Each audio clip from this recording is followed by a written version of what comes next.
Senhor presidente, caros colegas, quando a gente fala em alimentos, comida, é uma necessidade básica que todos precisamos tê-la atendida. Muitas pessoas não têm acesso ao básico hoje no Brasil, a gente sabe disso. A gente luta para trazer essa igualdade, trazer oportunidade, para que todos possam ter o mínimo, ter comida em casa, ter alimentos. Esse governo Leite, ele prometeu na sua campanha, tem até os vídeos, o pessoal fala muito de vídeo, ele prometendo que não aumentaria impostos. Ele falou, tá gravado, tá registrado. E o que ele faz agora? Tenta aumentar impostos. E quem vai pagar essa conta? Novamente o lado mais fraco. O pobre, o povo. Quem mede seu dinheiro no final do mês para conseguir ainda comprar um pouquinho mais de alimento. No início do mês ele tem o salário dele, mas ele vai terminando. Passou dia 15, sobra pouco para o arroz, para o feijão, para a massa, para a cesta básica. Não estamos falando aqui em picanha, porque a picanha não chegou até hoje, mas é o básico.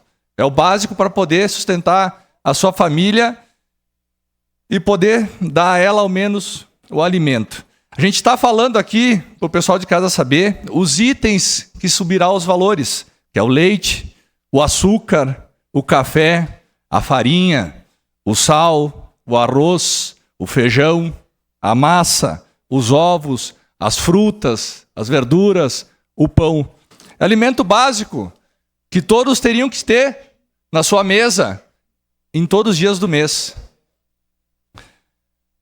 É muito difícil nós aqui na nossa posição como vereadores escutar que um governo ainda pensa em tirar o básico da população. Isso aí não deveria nem ser discutido. O alimento básico, a cesta básica, deveria ser uma causa pétrea, dizendo assim, ó, não tem-se imposto sobre esses insumos. O imposto é zero. Tem que dar acesso a todos. O imposto só serve para arrecadar, para manter uma máquina pública, às vezes inchada, ineficiente. E quem paga a conta é lá o povo. Por isso temos que ter consciência. O básico, como alimentação. Eu sou a favor até de tirar impostos sobre medicamentos.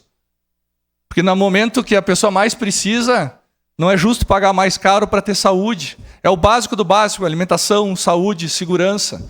Isso aí não poderia ser taxado. A gente teria que ter valores e acesso a todos. Então essa moção, vereador Zanquim, meus parabéns, assino ela junto. A gente espera que não seja uma piada de 1º de abril, como o vereador Bortola falou, porque entra em vigor dia 1º de abril, dia dos bobos, né? Está fazendo a população inteira de bobo. E principalmente o mais pobre, que falta esse alimento na sua casa. E vai ficar mais difícil, a partir de agora, para ele poder comprar esse alimento. Então vamos levar isso aí como uma piada de 1º de abril, que nossos deputados estaduais consigam de alguma forma barrar esse aumento de impostos e que o povo possa ter o alimento na sua casa, que é o mínimo que a gente espera dos nossos governantes. É isso. Muito obrigado.